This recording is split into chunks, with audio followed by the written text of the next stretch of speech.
ఓం శ్రీ గురుభ్యో నమ. శ్రీ లలితా త్రిశతి నామము. ఏ తత్త దిత్య నిర్దేశ్య. ఏ తత్త దిత్య నిర్దేశ్య. ఇది ఈ యొక్క నామము, దీని యొక్క వివరణ శృతి ప్రామాణికముగా ఏంటండి ఈ నామం అంటే, ఈ విశ్వము కల్పితము, జగత్తు అనబడే నువ్వు చూసేది కల్పితము. కల్పితం కాకుండా సత్యం అంటే ఏమిటి, అది నీవు శ్రీ విద్యా మంత్ర సాధన ద్వారా కానీ శృతి ప్రామాణిక జ్ఞానం ద్వారా కానీ తెలుసుకోవచ్చు. అది తెలియకపోతే సర్వ అవస్థల యందు నువ్వు భ్రమలతోనే ఉంటావు. నీవు జనం నుంచి మరణం దాకా భ్రమలతోనే ఉంటావు. ఎట్లా అండి, మేము భ్రమలతో ఉంటామని మీరట చెబుతారు, కనపడుతున్నది సత్యమే కదా అంటే, సత్యం అనేది శరీరానికి మాత్రమే, నీకు కాదు. ఉపాధి లేని ఆత్మకి మాట్లాడుకోవాలి నామాన్ని బట్టి. శరీరం వేరు, ఉపాధి వేరు. వయసును బట్టి ధర్మాధర్మములు, నీ శారీరక నీ యొక్క శరీరం యొక్క బాల్యము, యవ్వనము, వృద్ధాప్యం, ఇలా నీ శరీరం యొక్క జరుగుతున్న మార్పులను బట్టి నువ్వు ధర్మాధర్మంలో నువ్వు భ్రమిస్తున్నావు. ఇది బయట ఉన్నటువంటి దేవతగా భావించి భ్రమిస్తున్నావు. వయసులో ఉన్నప్పుడు కొన్ని చేస్తావు, బాల్యంలో కొన్ని చెయ్యలేవు, వృద్ధాప్యంలో చెయ్యలేవు. అప్పుడు నువ్వు కొన్ని ఔషధముల ద్వారా అవి చెయ్యాలని ప్రయత్నం చేస్తావు. నీ శరీరం దానికి కొంతవరకే సహకరిస్తుంది, తర్వాత సహకరించదు. ఎందుకని ఇవన్నీ జరుగుతుంది? జ్ఞానం లేక. జ్ఞానాన్ని తెలుసుకుంటే ఎప్పుడు నువ్వు ఏ అవస్థలో ఉండాలనుకుంటే ఆ అవస్థలో ఉండగలవు. శృతి ప్రామాణిక జ్ఞానం తెలిస్తే నువ్వు నిత్యం బాలకుడుగా ఉండాలా, నిత్యం యవ్వనంగా ఉండాలా, నిత్యం వృద్ధుడిలాగా ఉండాలా అనేది శృతి ప్రామాణిక జ్ఞానం ద్వారా నీకు నువ్వు తెలుసుకునేది. శరీరాన్ని ఎలా ఉంచదలుచుకున్నావు అనేది శృతి ప్రామాణిక నిర్ణయించుకోవాలి. ఎవరు చెప్పినా ఎవరు చేసినా జరిగేది కాదు. అది ఈ నామానికి సంబంధించిన వివరణ మీకు తెలియజేస్తున్నాను. సరే అండి, మరి శృతుల గురించి చెప్పంటే అన్నిటికంటే ఉత్తమం పెద్దదిలో బాగా శ్రీ విద్య గురించి చెప్పింది చాందోగోపనిషత్తే కదా. దాంట్లో ఏమనుంటుంది, ఆ ఉపనిషత్తులో ఇప్పుడు చేస్తున్న ఈ యొక్క మొత్తం మంత్రాలు, తంత్రాలు, యంత్రాలు, వీటి గురించి ఒక చిన్న గురు శిష్య సంవాదంలో ఉంటుంది. ఏమని ఉంటుందండి, ఓంకారంతో కూడిన పరాపట్టారిక మంత్ర విద్య ద్వారా మాత్రమే నీకు విషయములు అర్థమవుతాయి, మిగతా వాటి వలన అర్థం కావు. ఎట్లా అండి, మీరు ఇది చెప్పింది మేము ఎట్లా నమ్మాలంటే ఆ ఉపనిషత్తులో ఉంటుంది. ఎట్లా ఉంటుంది, ఎవరెవరు ఉంటుందంటే శలావతుడు, ఇతని కుమారుడు శిలకుడు. ఇప్పట్లాగా ఏదో ఆడెవడో పొట్టకూటోళ్ళు చెప్పిన ఫలిత జ్యోతిష్కం పేర్లు కాదు ఇవి. శృతి ప్రామాణికమైనటువంటిది నీలో ఉన్న ఇంటర్నల్ పవర్ యాక్టివ్ చేసేది. ఎవడన్నా నిన్ను పిలవంగానే ఆ శక్తి యాక్టివ్ అయ్యే పేర్లు పెట్టుకుంటారు. ఇప్పుడు పెట్టిన పేర్లన్నీ కూడా మూర్ఛావస్థితిలో ఉంటాయి శక్తులు. సరే, ఈ శలావతుడు కుమారుడు శిలకుడు మంచి వేద పండితుడు, బ్రహ్మజ్ఞానం తెలిసిన ఆయన కుమారుడు ఇతను శిలాకుడు. ఇతను తర్వాత చికితాయనుడు అనబడే కుమారుడు ఉంటాడు. ఆ ఋషి యొక్క కుమారుడు దాల్బ్యుడు అంటారు అతని పేరు. ఫస్ట్ శిలకుడు, దాల్బుడు ఇద్దరు కలిశారు. తర్వాత జీవకుని కుమారుడు ప్రవాహనుడు. ఈ ముగ్గురు కలిసి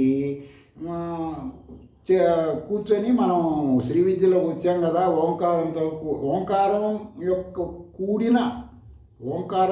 కూడిన పరాపట్టారిక మంత్రం చేస్తున్నాం కదా. ఇందులో ఇంకా ఉన్నత స్థితి తర్వాత వీటి గురించి మనం తెలుసుకున్నాం కదా. దీని గురించి మనం ఇందులో ఉపాసన ఏంటంటే, అప్పుడు వాళ్ళు ముగ్గురు వాళ్ళ అభిప్రాయాలు చెప్పుకుంటారు. ఓంకారానికి శ్రీ విద్యకి ముగ్గురు జరిగే చర్చ సంవాదం. ఓంకార శ్రీ విద్య అనబడే పరాపట్టారిక మహామంత్ర దేవతకి ఆధారమైంది. చూడండి వాళ్ళ ఋషులు కుమారులు ఎలా ప్రశ్నించుకున్నారో. ఒక అతను అడుగుతాడు, ఓంకారంతో కూడిన షోడశి మహామంత్రం చేస్తుంది, దానికి ఆధారం ఏంటి, దేని మీద ఆధారపడింది ఆ మంత్ర విద్య అంటాడు. అప్పుడు స్వరము మీద ఆధారపడింది అని చెబుతాడు ఇంకొకడు. స్వరము అంటే వాక్కు, దాని మీద ఆధారపడింది ఆ మంత్ర దేవత అంటాడు. సరే, మరి స్వరము దేని మీద ఆధారపడింది అంటే ప్రాణము మీద ఆధారపడి ఉంటుంది. మరి ప్రాణం దేని మీద ఆధారపడి ఉందండి అంటే ఆహారం మీద ఆధారపడి ఉంటుంది. సరే, ఆహారం దేని మీద ఆధారపడి ఉంటుందండి అంటే జలము మీద ఆధారపడి ఉంటుంది. జలం దేని మీద ఆధారపడిందంటే స్వర్గం మీద ఆధారపడి ఉంటుందండి. సరే, ఎందుకని స్వర్గం నుంచే కదా వర్షాలు పడేది, పైనుంచే కదా. సరే, స్వర్గానికి ఆధారం ఏంటి అని అడుగుతాడు ఈ ముగ్గురులో మూడోవాడు. అప్పుడు ఈ తండ్రులు వస్తారు అక్కడికి. ఈ ముగ్గురు కుమారుల తండ్రులు వచ్చి, నాయన ఎవరైనా సరే అంతవరకే తెలుసుకోవాలి, అంతకు మించి పైకి తెలుసుకోకూడదు. ఆకాశానికి ఆధారం ఏంటంటే తలకాయ ముక్కలు ముక్కలు అయిపోతుంది నాయన. పలానా యాజ్ఞవల్క మహర్షి కూడా గతంలో తెలియజేసిన విషయమే ఇది.